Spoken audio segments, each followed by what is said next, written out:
Hi, this is Dr. Sadasivam once again with you, giving a snapshot of important events during the fourth week of April. First, we will be talking about India's stand with respect to US and Russia. Then we will talk about Biden's view on Quad and China. These are extremely important questions from the perspective of international relationships. Then we will talk about IMF's support to Sri Lanka. Then we will talk about digital transactions crossing 20,000 crores every day. Then we will talk about centers uh, expenditure may increase by 2 lakh crores, guys. Then we will also talk about the oil import bills, then government clearing 1.6 lakh crores for power reforms for discoms. Then we will talk about Ministry of External Affairs growth model in order to counter China's BRI initiative, and then we will talk about some of the gaps observed in Gatishakti. All these topics are extremely important from the competitive exams point of view. Now, as far as India's stand on Russia and US is concerned, the finance minister during her visit to the US made it abundantly clear that India wants to be friends with the West, but it does need Russia's assistance to defend its borders. She also added that it's not just with the West, but also with the Europe Union. India would like to be friends, but not like a weak friend, often asking for desperate help. Indirectly, she means that India is a very resilient economy now and we don't need others' assistance. Now we are going to talk about what the US President Biden has to say about Quad. And Biden feels that China is concerned about Quad. In fact, he said that his Chinese counterpart, that is Xi Jinping, is concerned about Quad. China has territorial disputes with many countries in the strategic Indo-Pacific region. Now, if you talk about this Quad alliance, we may have some misunderstanding with US, especially with respect to our stand on Ukraine, but at a different level. There are lots and lots of agreements which are happening between India and US. For example, we talked about US using the shipping facilities here, equipment, joint R&D, etc., etc. Now, if you look at Quad alliance, it consists of Australia, India, Japan, and the United States. Now, China feels that Quad is seen as a tool to check their rise, and they also feel that US is trying to exert its dominance in the Pacific area. China also feels that US is doing all this to put its dominance here and to stoke confrontation in a different part of the world, right? If you remember, in December 2017, India, US, Japan, Australia gave shape to its Quad. Initially, it started with distribution of vaccines. Let me put up this.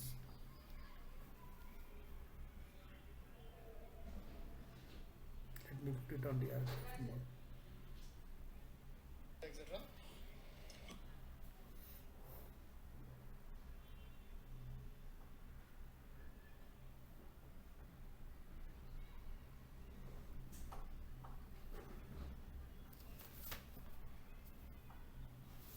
But the main objective of Quad is to keep the critical sea routes in the Indo-Pacific area free of external influence. Typically, this talks about China because China has disputes with all countries, and China claims the South China Sea through Taiwan, Philippines, Brunei, Malaysia, Vietnam, everywhere they are trying to exercise their control. So this is also a step to contain their dominance. Another one, the next Quad summit is expected to be hosted by Japan. Now we are going to talk about the International Monetary Fund support to Sri Lanka. IMF will support them. You need to remember two important names. Finance Minister Ali Zabari, who is the one who is funds in place and try to recover the economy back to normalcy. Now, Sri Lanka has suspended the repayment of debt, which includes your bonds, government to government borrowings, and a host of other things. So, in short, they have to pay loans worth $7 billion this year. They have not been able to pay it so far. So this economic crisis, as we all know, has triggered a social unrest in the country. Now, India has also pitched for an urgent financial assistance from the International Monetary Fund, I think, which is somewhere around $4 billion or something like that. Now, we are going to talk about digital transformations. Narendra Modi ji in his Man Ki Baat talked about why digital transactions are important. It is not only needed to boost the digital economy, but also to ensure an environment of honesty and transparency. This data is extremely important. India is witnessing 20,000 crores of digital transactions every day. Guys, 20,000 crores. In fact, last March, UPI transactions itself reached 10 lakh crores, 10 trillion. Big achievement in the march towards digital India, right? Now, we are just 1 month into this year, but the center's expenditure may rise by 2 lakh crores, 2 trillion rupees. Why? Guys, as a citizen of this country, each one of us need to understand why it is important.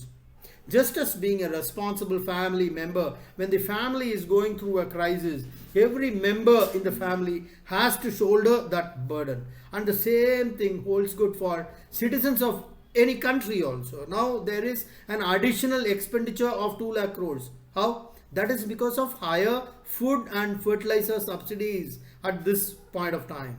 And further pressures are expected because of commodity prices, because of this war. Because a lot of things are not under our control. In fact, fertilizer is one commodity which is majorly hit by the war. And as we all know, India depends mostly on imports to meet its fertilizer requirements. Now there's another issue. The free food grain scheme for poor people has been extended by another 6 months. That is going to cost the exchequer another 80,000 crores, guys. We should understand this. People who have the ability, we have to pay taxes promptly. And we should not hues and cries for small increase in petrol, etc. When the whole crude oil went up from $60 to $120, we have to take that burden, guys.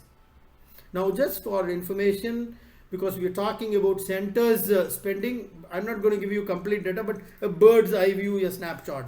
Fiscal deficit of our country is approximately 6.4%. Normally, it used to be in the range of 2.5 to 3%.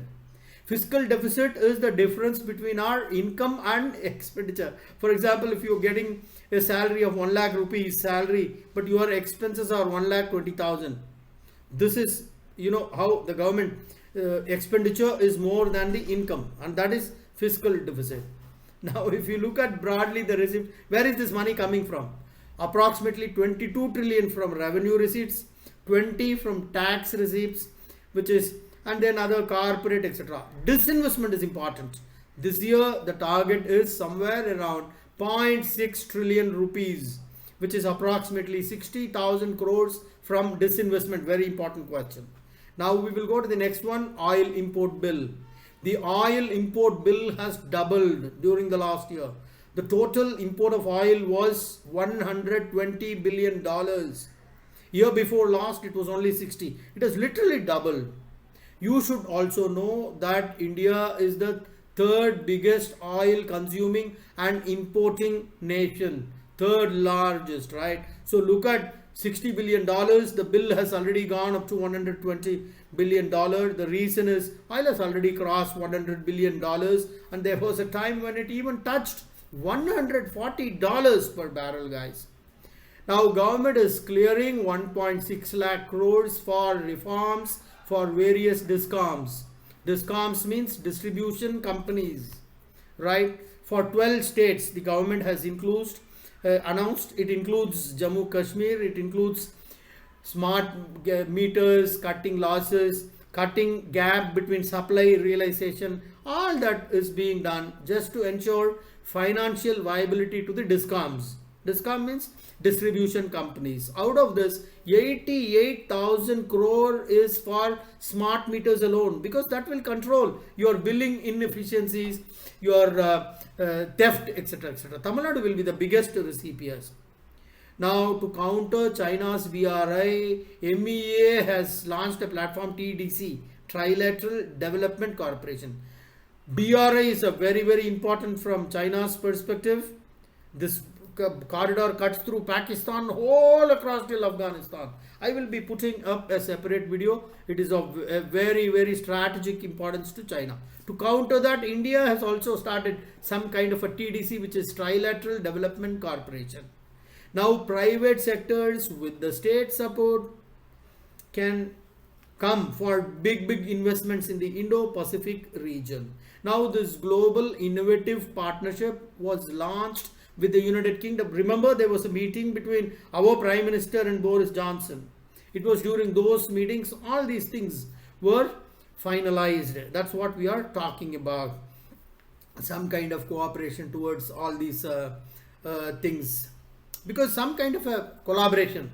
So they will provide a template for TDC with countries like Japan, Germany, France, European Union, who are keen to partner with India in innovation and other sectors. This will be a market-driven model, and $75 million have been committed over the next 14 years, and that will transfer some 60 and odd Indian innovations to third world countries. That will improve. It's expected to improve the quality of living of thousands and thousands of people. Now we're going to talk about Gatishakti infrastructure projects. I will be putting up a separate video on Gatishakti. Very, very important. Now, what happens is big things come on paper, but there are always lacunas in the systems. Some files are not getting cleared, some getting stuck, red tapeism, all that happens. But sometimes the government needs to have a will, a political will is required, just to ensure that these projects are taken forward. And as part of that, 130 projects have been identified which have critical project gaps. Some 80 projects have been identified in Ministry of Shipping, Ports, Water, etc. 13 by coal ministries, some in the Ministry of Steel, etc. Because all these are part of political will. Because if things get stuck, it is high time they are cleared, clarified. But projects have to happen as per schedule. Okay guys, that is all for today. This is Dr. Sadasivam signing off till we meet again. Bye bye. Jai Hind.